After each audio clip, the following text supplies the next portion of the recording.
MSI astrology వీడియోస్ని చూస్తున్న వాళ్ళందరికీ మనం ఈరోజు ఒక ఇంపార్టెంట్ వీడియోని చూద్దాము. అదేంటంటే గ్రహణ దోషము. మామూలుగా గ్రహణాలప్పుడు ఉండే దోషాలు వేరు, అవి నేను చెప్పట్లేదు. జాతకములో గ్రహణ దోషాలను ఎలా చూడాలి? ఎందుకంటే మనకి గ్రహాలన్నీ కూడాను రవితోటి హస్తంగత్వం అవుతాయి. ఈ హస్తంగత్వము లేదా కంబస్ట్ అనే వర్డ్ని ఓన్లీ రవికి మాత్రమే వాడాలి. ఎందుకంటే కొంతమంది నాతో మాట్లాడేటప్పుడు మొత్తం 5-6 గ్రహాలు ఎక్కడైనా కలిసి అక్కడ రవి ఉండడు, బట్ అవన్నీ హస్తంగత్వం అని చెప్తూ ఉంటారు. So that is not a right word, because when you are learning astrology, Vedic astrology, you have to use the right terminology. అంటే మీరు ఒక సబ్జెక్ట్లో ఎక్స్పర్టైజ్ ఉంది అని ఎలా తెలుస్తుంది? when you are using the right terminology. So కాబట్టి రవితో కలిసినప్పుడు మాత్రమే గ్రహాలు హస్తంగత్వం అవుతాయి, అది కూడా 5 డిగ్రీల మధ్యలో. మరి ఏమిటండి మీరు గ్రహణ దోషం అని చెప్తాను, హస్తంగత్వానికి ఎందుకు వెళ్ళారంటే అది చెప్పాలి కాబట్టి. బికాస్ మిగిలిన గ్రహాలన్నీ కూడాను ఆ రవితోటి హస్తంగత్వం అయితే రాహుకేతువులు ఉంటాయి, ఇవి గ్రహణాన్ని పట్టిస్తాయి. ఎవరెవరికి? రవికి చంద్రుడికి ఇద్దరికీను.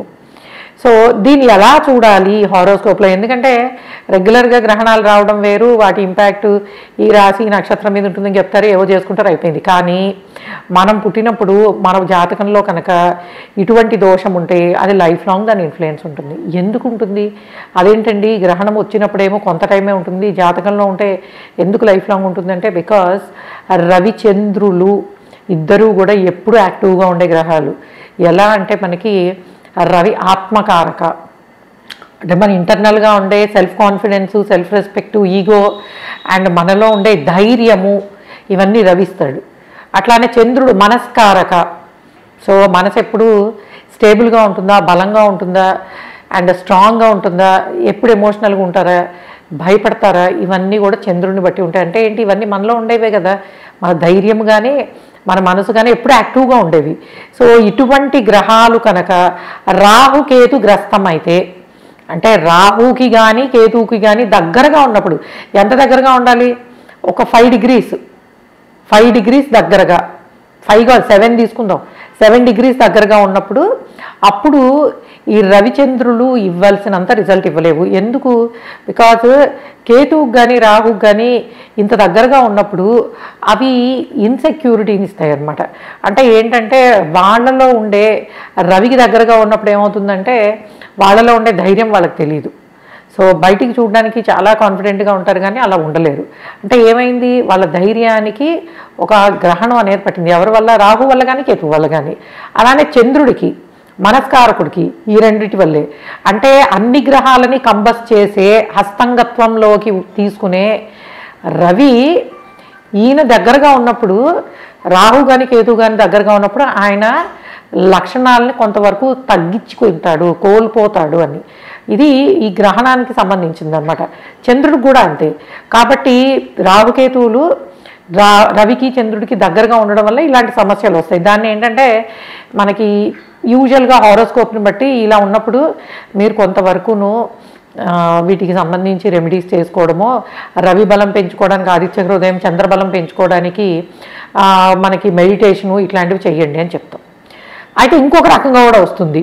రవి కానీ చంద్రుడు కానీ రాహుకేతువుల మీద నక్షత్రాల మీద ఉన్నప్పుడు, రాహు నక్షత్రాలు, సో ఆరుద్ర, స్వాతి, శతభిష, కేతు నక్షత్రాలు అశ్విని, మఖ, మూల, వీటి మీద కనుక రవి కానీ చంద్రుడు కానీ ఉన్నా కూడాను కొంత సిమిలర్ ఎఫెక్ట్ ఉంటుంది. అంటే 2 రకాలు. ఒకటి మెయిన్ ఇంపార్టెంట్గా తీసుకోవాల్సింది, గ్రహణ దోషం వచ్చేది రవిచంద్రులకి రాహుకేతువులు దగ్గరగా ఉన్నప్పుడు, 7 డిగ్రీస్ నుంచి దగ్గరగా వచ్చినప్పుడు, అంటే 7, 6, 4 ఇంకా దగ్గరగా వస్తున్న కొద్దీ ఇంకొంచెం ఎక్కువ పెరుగుతుంది అనమాట. అండ్ అలానే ఇది ఫస్ట్ క్లాస్లో అనమాట. అంటే ఇది దోషమే అని చెప్పేది. ఒక్కొక్కసారి మనకి ఈ నక్షత్ర ప్రభావం వల్ల కూడా అప్పుడప్పుడు వాళ్ళ సెల్ఫ్ అంటే మానసిక ఆందోళన అండ్ ఆత్మవిశ్వాసం లేకపోవడం అనేవి నక్షత్ర ప్రభావం వల్ల కూడా జరుగుతుంది. సో కాబట్టి దీనిని ఏంటంటే మనకి రాహుకేతువులతో జాతకరీత్యా వచ్చే గ్రహణ దోషం, ఇది ఎప్పుడూ యాక్టివ్గా ఉండేది. కాబట్టి ఇలాంటి కాంబినేషన్స్ ఉన్నప్పుడు కొంతవరకు మనకి రాహుకేతు పూజ చేయించుకోవడం అనేది ఎప్పుడూ చేయలేం కదా రెగ్యులర్గాను.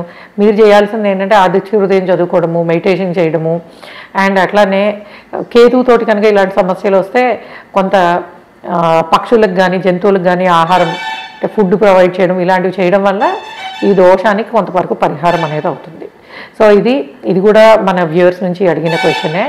సో కాబట్టి దీనికి నా explanation. Okay guys, thanks for listening. And మీకు అసలు మీ జాతకంలో ఏ గ్రహాలు ఏ నక్షత్రాల మీద ఉన్నాయి, నవాంశాలు ఏ నక్షత్రాల మీద ఉన్నాయి, దశాంశాలు ఏ నక్షత్రాల మీద ఉన్నాయి, ఈ డివిజనల్ చార్ట్స్ని ఎలా డీకోడ్ చేయాలి, ఇటువంటి విషయాలను తెలుసుకోవాలనుకుంటే మీరు స్పెషల్ కన్సల్టేషన్స్ వీటికి సంబంధించినవి msastrology.com వెబ్సైట్ నుంచి బుక్ చేసుకోవచ్చు. అట్లానే అకాడమీలో జాయిన్ అవ్వాలనుకున్న రిజిస్టర్ చేసుకోండి. రిజిస్టర్ చేసుకునే వాళ్ళకి కోర్స్ స్టార్ట్ అయ్యే ముందు ఈమెయిల్స్ ఇవ్వడం జరుగుతుంది. Thanks for listening and please subscribe our channel MS Astrology. By.